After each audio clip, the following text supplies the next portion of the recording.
मंच पर उपस्थित सभी मान्यवर एवं आत्मीय कार्यकर्ता बंधु, जानबूझकर इस शब्द का उपयोग कर रहा हूं, आप काम करने वाले लोग हैं।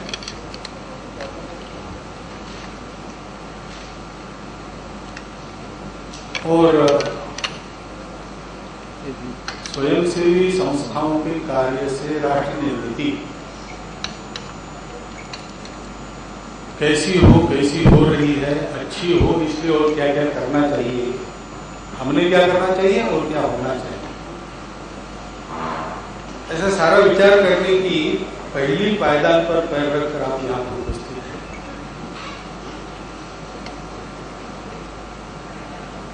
तो मैं अपने विचार यहाँ पर प्रकट करूंगा, लेकिन उस विचार में आप बंधे रहिए ऐसा मेरा बिल्कुल आग्रह नहीं है,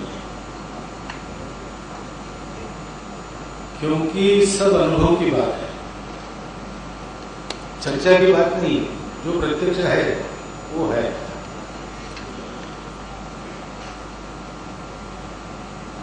उसका विचार करते हुए अपने राष्ट्र को निर्माण करने की बात करते हैं।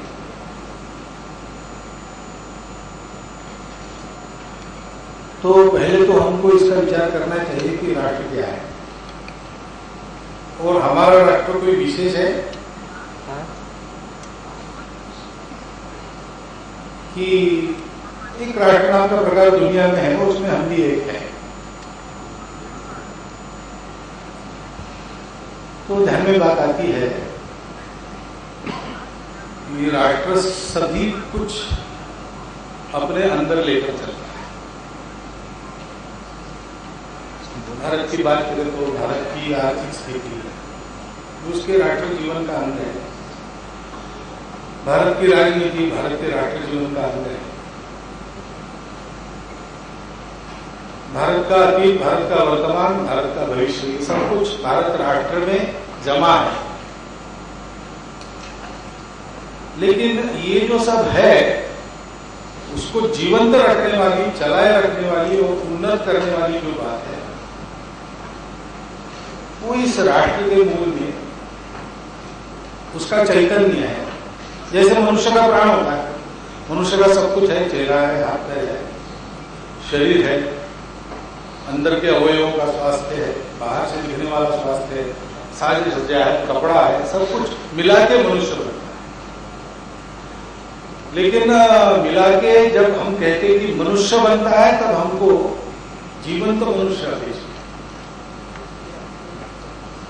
मनुष्य की लाश भी होती है और लाश जब तक गाड़ नहीं दी जाती अथवा जलाई नहीं जाती तब तक उस लाश का भी नाम वही रहता है, किसकी लाश है, किसकी लाश। लेकिन जब हम किसी मनुष्य का नाम लेते हैं तो उसके लाश को अपेक्षा करके मन में नाम नहीं लेते, जिंदा कोई आदमी है इसका मतलब चलता फिरता खाता पीता काम करता है, कोमा में पड़ा है, ऐसा हम मानकर नहीं बोलते। ऐसी स्थिति आती है जीवन में, लेकिन भाषा में यही है कि जिसका नाम लेते हैं वो जिंदा है ऐसा समझकर ही उसका नाम लेते। और इसलिए ये सारा होने के बाद भी उस मनुष्य के अंदर एक प्राण है जो शायद बात करते समय आएगा नहीं, बात होने से व्यक्त होगा नहीं, लेकिन अपेक्षा है कि वो वहां है। और वो प्राण जितना है, जितना प्राणवान वो मनुष्य है, उतना अधिक उसका प्रभाव है। ऐसे हमारे राष्ट्र के अंतर जगत में क्या है, उसकी अपनी स्थिति क्या है, अपना चैतन्य क्या है, यानी उसका इतिहास क्या है। क्योंकि नाम अलग अलग इसीलिए कि चेहरा अलग अलग होता है, और चेहरा जो बनता है, चेहरे की आभा जो ध्यान में आती है वो अंदर के प्राण के ताकत का व्यक्तिकरण मात्र है। तो हम राष्ट्र निर्माण कर रहे हैं तो हमको किस प्रकार का राष्ट्र निर्माण करना है, उसका प्लान क्या है। हम किसी आदमी की टोपी बदल सकते हैं, उसके चश्मे की फ्रेम बदल सकते हैं, आंखों का नंबर बदलता है तो ग्लासेस बदल सकते हैं, आदमी को नहीं बदलता। ये सब बदलते रहता है आदमी में, फिर भी कुछ एक बात है कि जो आदमी में कायम है। ऐसे हमारा राष्ट्र भारत कहलाता है, तो उसके पीछे कोई एक तासीर है जिसको हम नहीं बदल सकते। हमको राष्ट्र का निर्माण करना है तो उसी का निर्माण करना होगा। और हमारे सौभाग्य से हमारे राष्ट्र की तासीर ऐसी है कि उस प्रकार की तासीर बनाने वाले को हमेशा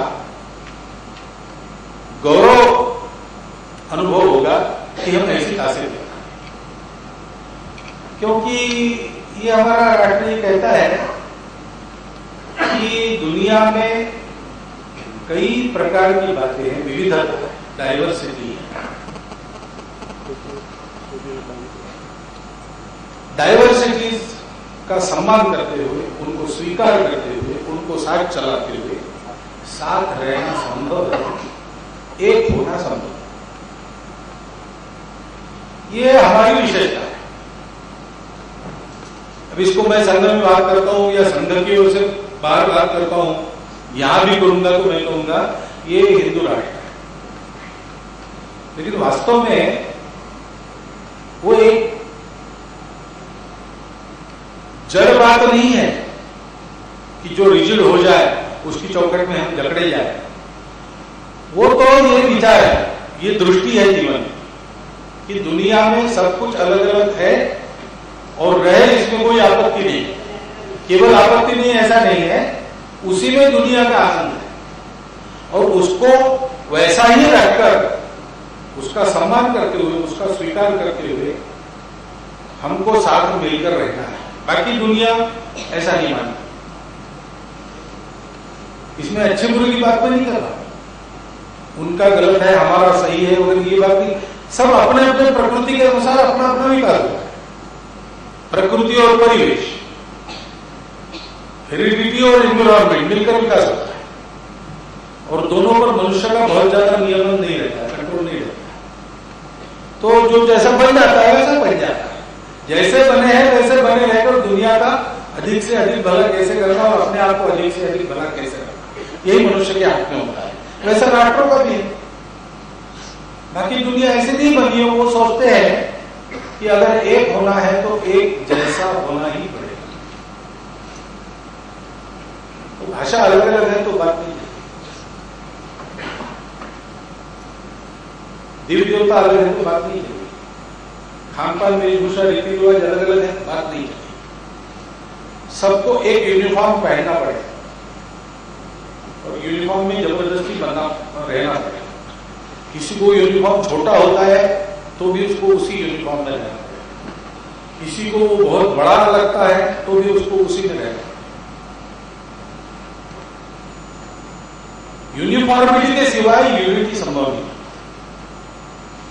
हमारे यहां ये केवल माना नहीं गया, इसको जाना गया पहले, बाद में इसको माना गया और इसके अनुसार रहा गया है हजारों वर्ष।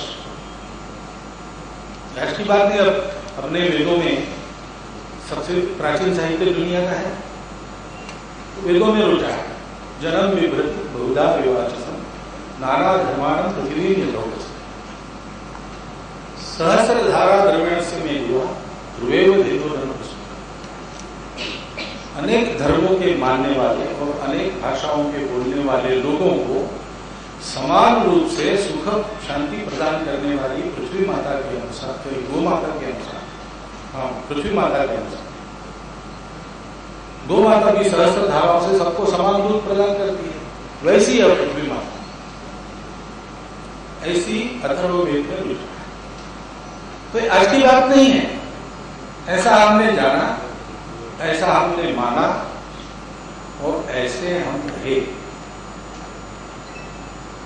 जब संकुचित हो गए तब फिर हम अपने स्थान से गिरे, फिर से सबको खड़ा करना है।